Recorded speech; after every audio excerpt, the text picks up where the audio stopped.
अब विनय दुबे साहब खुल के बोल रहे हैं कि नहीं तो आप लोग अपने से कुछ कीजिए। कभी काजल, वही कोई भी हिंदू पार्टी कहीं से भी कहीं जाता है तो उसको कोई फर्क नहीं पड़ता है कि ये बी टीम है। जहां वही कभी काजल निषाद, कभी मिश्रा जी, कब तक किसी दूसरे का टांग खींचते रहोगे? अपने दम पर भी कुछ कर लिया करो।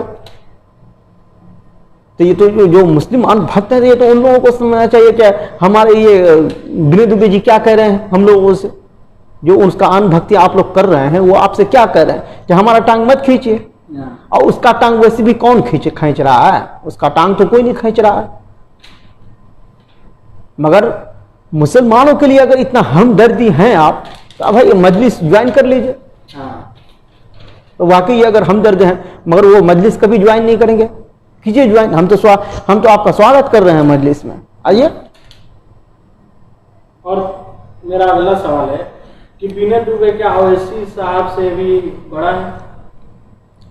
हाँ, ये आप जो बोले हैं ना, ये बहुत ही महत्वपूर्ण सवाल है। समझिए, जो भी हमारे मुस्लिम भाई हैं, ये जो ओवैसी साहब से बड़ा दर्जा जो दे चुके हैं विनय दुबे को, वो ये जो है ना, उससे पूछना चाहिए। क्योंकि जो ऑल इंडिया मजलिस इत्तेहादुल मुस्लिमीन है, डॉक्टर कपिल खान के लिए वो भी बहुत भरपूर समर्थन दिए, बहुत योगदान दिए हैं, जगह जगह प्रोटेस्ट किए हैं, आंदोलन किए हैं, मगर उसके बारे में कोई चर्चा नहीं कर रहा है।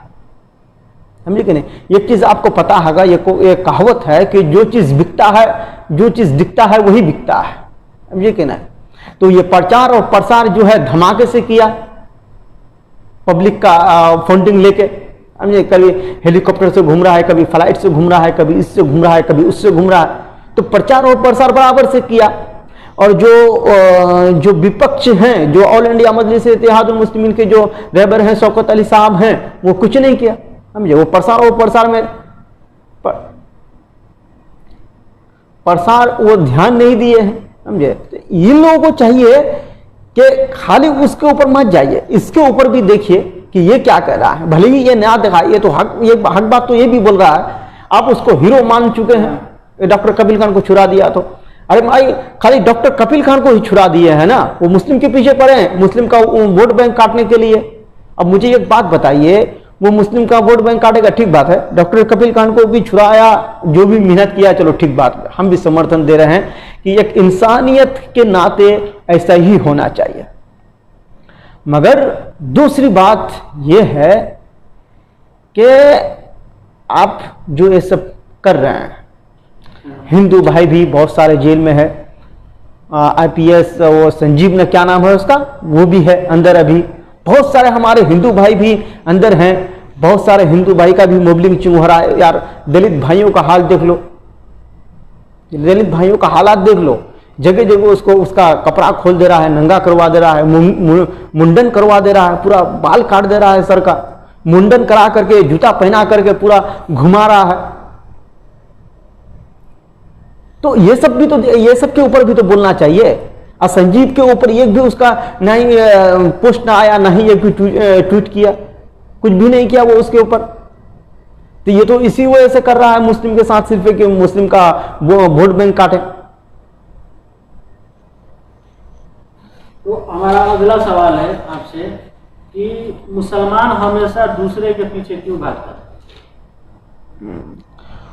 देखो, मुसलमान हमेशा दूसरे के पीछे इस वजह से भागते हैं कि आप देखते हैं कि मुसलमान जो है ना, सबसे पहली बात, जितने भी विपक्षी दल हैं, चाहे मुलायम सिंह हो, भाजपा हो, ममता बनर्जी हो, लालू प्रसाद हो, नीतीश कुमार हो, समझे, कांग्रेस हो, ये सारे जो है ना मुसलमान को अपने बाप के जागीर समझते हैं।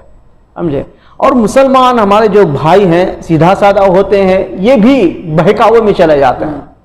समझे, कुछ दिन पहले का आप देखे थे कि गुलाम नबी आजाद को राहुल गांधी ने बोल दिया था कि ये बी टीम है, इसका बीजेपी का। गुलाम नबी आजाद कुछ दिन पहले बोल रहे थे कि ओबीसी बी टीम है बीजेपी का, अब उसको खुद ही बता रहे हैं कि नहीं ये इसका बी टीम है। आपको बताइए किसके ऊपर आप भरोसा कीजिएगा? तो अब गुलाम नबी आजाद जो है बहुत बड़ा नेता है, 45 साल 50 साल लगभग वो कांग्रेस में दे चुके हैं, मगर उसको इतना बड़ा बात सुना दिया राहुल गांधी ने। तो उसको चाहिए ना कि भाई हम कब तक दूसरे का गुलामी करते रहेंगे। तो आपने पार्टी बनाई है भाई, आप अपने दम पे खड़े होइए, क्यों हम दूसरे की गुलामी करेंगे भाई, चाहे कांग्रेस का हो चाहे किसी का भी हो, क्यों हम करेंगे। वही किसी हिंदू को बोला, आप खाली गुलाम नबी आजाद ने लेटर नहीं दिया, उसके साथ साथ बहुत सारे नेता लेटर दिया कि नहीं, कांग्रेस गांधी के परिवार से कोई नहीं होना चाहिए, बाहर के आदमी कोई होना चाहिए, मगर किसी को नहीं बोला। गुलाम नबी आजाद को क्यों बोला? गुलाम नबी आजाद को इस वजह से बोला कि गुलाम नबी आजाद एक मुसलमान है, बस, और कुछ नहीं, इतना ही है बस। मगर इतना समझना चाहिए मुसलमान। और अगला सवाल मेरा ये है कि बीना दुबे डॉक्टर कफील खान के पीछे क्यों पड़ा, मतलब क्यों उसके सपोर्ट में खड़ा हुआ?